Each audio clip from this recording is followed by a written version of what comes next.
relationships sometimes appear as the presenting problem. Equally often, step dynamics are hovering in the background as ostensibly unimportant details that are nonetheless exerting a powerful effect. This book follows 13 families as they struggle with the challenges of becoming a stepfamily. Here are a few of them. Connie Chen and Bert Chinsky began their new family full of hope after both had lost their partners to cancer. Connie had coped alone as a single mom for 6 years. Bert's wife had recently died after a long fight with cancer. 8 months into their new family, Connie felt that Bert's adolescent son, Brandon, was ruining everything.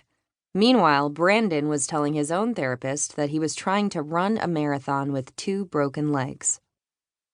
Eric Emery and Sandy Danforth have been together for 12 years. Sandy recalled that just when we thought we were done with the hard ones, they had suddenly found themselves divided along familiar lines over college for Eric's daughter, Alyssa.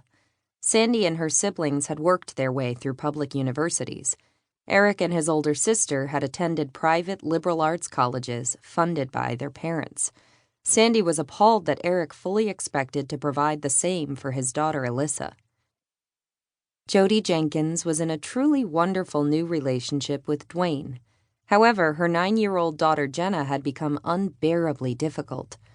Dwayne felt that Jenna was bratty, whiny, and clingy. Jody called her old therapist, saying that she was confused and scared. Len Powell, age 57, is divorced with 2 adult children. After several painful years alone, Len met his new love, Doris. He was thrilled when Doris and her 9-year-old twins moved in with him. However, a year and a half later, both Len and Doris were extremely upset that Len's 32-year-old adult daughter, Lindsay, still refused to accept their relationship. Len called asking for family therapy to help my daughter adjust. Dick Tucker and Frank Wolf came to couples therapy soon after their 15th anniversary, wanting to get closer again. It soon emerged that some of the distance between them was rooted in long-standing stepfamily issues that have left painful knots in their relationship. Charting the territory. Each of the people we have just heard from is experiencing the intensity and complexity of living in a stepfamily.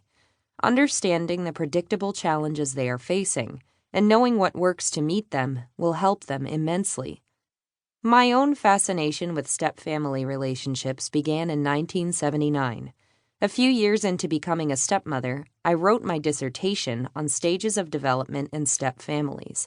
This work ultimately became my first book, Becoming a Stepfamily. In the late 1970s, the literature review for my dissertation was a cinch.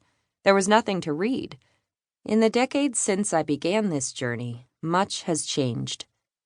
The awareness that step relationships differ fundamentally from first-time family relationships has increased exponentially, as has the willingness to reach out for help. However, clinicians, originally the driving force in the field, lapsed into silence about 15 years ago. Until Scott Browning's book on family therapy with stepfamilies, there were no up-to-date resources to guide good practice. Meanwhile, the research has exploded, tripling in just the decade between 1990 and 2000. Sadly, the particular journals in which these works appear are not read by either stepfamily members or those in a position to help.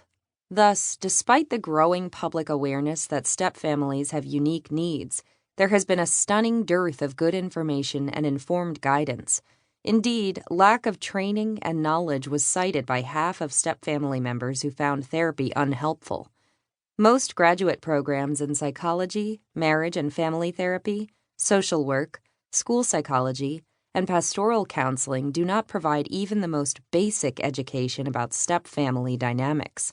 A legion of bloggers, Facebookers, and trade book writers has stepped in to fill the gap, offering mountains of well-intentioned but sometimes frighteningly misguided advice. It continues to give me great pleasure to hear from people who find the developmental framework I offered in becoming a stepfamily comforting and helpful.